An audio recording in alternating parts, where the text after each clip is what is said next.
Yesterday on First Take, you called for Cathy Engelbert's resignation from her role as WNBA commissioner. When you hear Caitlin Clark there, how does that strike you? Doesn't strike me at all. Same reaction. Cathy Engelbert should resign as the commissioner of the WNBA. And the reason... Put an end to all you are doing, ladies and gentlemen. Switch off the television. We are witnessing the most self-destructive, petty, and, to be honest, suicidal business choice in professional sports history. So put down your phone and pay close attention to what I have to say.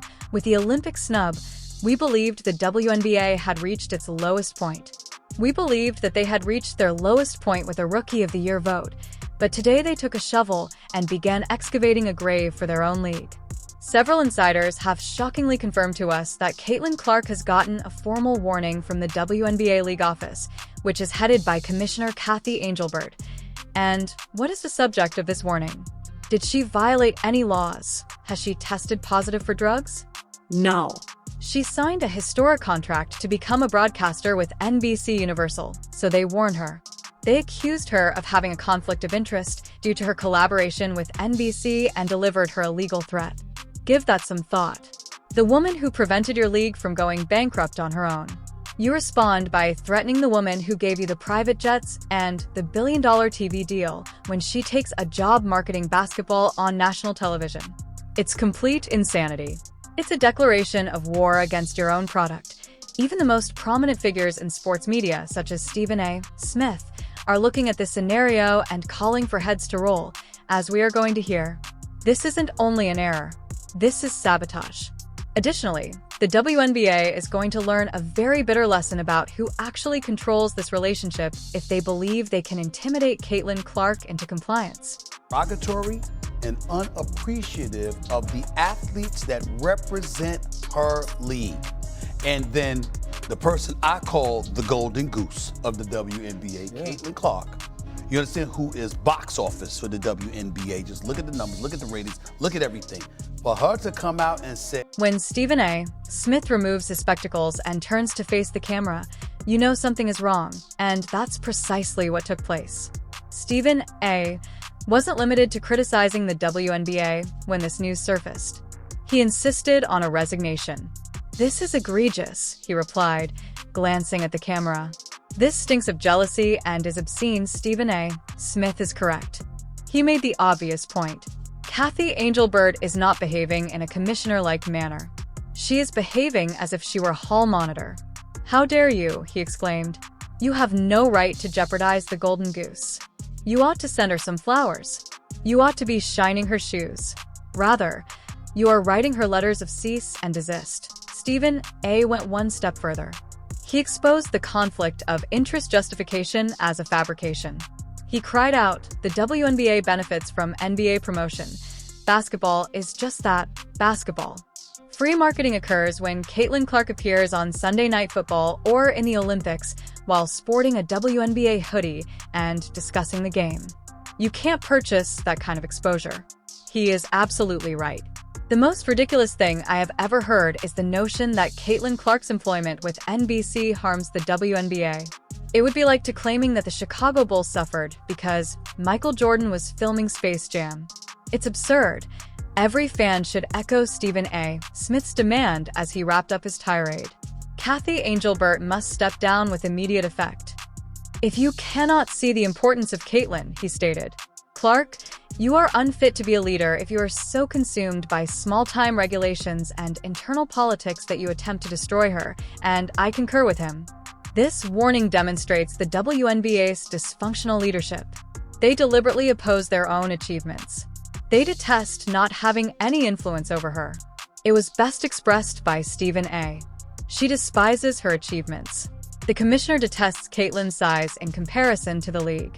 And all they have created will be destroyed by that hatred. This is where the WNBA's hubris gets genuinely offensive, so let's set aside the emotion for a moment and examine the cold, hard facts. Are you aware of Caitlin Clark's salary from the WNBA? Are you aware of her base pay? $76,000. That is not a pay in the realm of professional sports. That's a hint. The emblem of the Denver Nuggets earns $600,000 annually. The face of women's basketball earns 10 times less than the guy in the furry costume launching t-shirt cannons. Nevertheless, even after giving her the highest the WNBA believes they own her, peanuts. They believe they are entitled to inform her that she is unable to sign a multi-million-dollar contract with NBC. It is a mistaken sense of entitlement. Imagine that your minimum wage employer attempted to dismiss you after you left to take a second job that earned $10 million annually. You would make fun of them. You would immediately give up. Caitlin Clark is in that situation. The NBC contract is not a side gig. The big event is the NBC contract. It pays her more in a single weekend than the WNBA does over a 4-year period. The WNBA is attempting to impose a non-compete agreement on an employee they hardly pay by issuing this warning. It's offensive. It is demeaning. Additionally, it demonstrates that the WNBA still sees itself as a pastime rather than a business. If they wish to exert power, they must give Caitlin Clark special money because of her exclusivity. You might be able to tell her what to do if you put $50 million on the table. However, you sit down, stop talking, and say thank you for playing for $76K. We now need to ask why.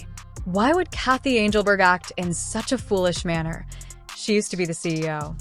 She is an expert in business. Why give a warning that would undoubtedly backfire? Although the solution is unpleasant, we must discuss it. The locker room is the solution. The source of this warning was not a boardroom. It resulted from the old guard veterans lobbying. For months, we have been covering this. In the WNBA, jealousy is evident. A 22-year-old rookie is flying privately, signing 8-figure contracts, and receiving royal treatment from NBC, while veterans who have been working hard for 10 years, flying commercial, sharing hotel rooms, and performing in Russia, look up. They're furious. They are enraged. They are also in the commissioner's ear. Said was that weak-ass response that Cathy Engelbert, I'm going to say it again because people thought I stuttered just that. I don't know how because I don't stutter. Weak-ass comment. I'm going to say it one more time. Weak-ass comeback. That's what she did. They claim that it is unfair. Why is she allowed to disobey the rules? While we have to practice, why does she get to be a broadcaster? They want her to be humbled by the league. They want Caitlin to be reminded by the league that she is still a rookie. And Cathy Engelbert gives in to the mob rather than taking the lead. To placate the envious veterans, she offered this caution. She's attempting to demonstrate the locker room. You see, I'm also harsh with her. She is not unique. Here's the reality check, though. She is unique. The only reason anyone is watching is because of her. The commissioner is poisoning the well by listening to the envious veterans. Cheer up the benchwarmers. You don't penalize your best player. That kind of thinking is a loser. Stephen A. Smith also mentioned this. These veterans ought to look in the mirror, he declared. Rather than criticizing her NBC contract, you ought to inquire about how one may be obtained. You ought to applaud her for raising the pay cap rather than attempting to bring her down to your level, but they are unable to accomplish so. The jealousy is too intense. And the expression of that envy is this formal warning. It is hazing that has been institutionalized. Let's discuss this threat's legal reality. Comcast is the owner of NBC Universal. It is among the world's biggest media conglomerates. Their attorneys are more expensive per hour than the WNBA salary cap as a whole. Do you genuinely believe that the WNBA can prevail in a legal dispute with NBC? Godzilla and a gecko are at odds. Comcast will litigate the WNBA into the Stone Age if they truly attempt to enforce this warning, locate Caitlin, suspend her, or prevent her from appearing on NBC. The mission is suicide. There is no leverage for the WNBA.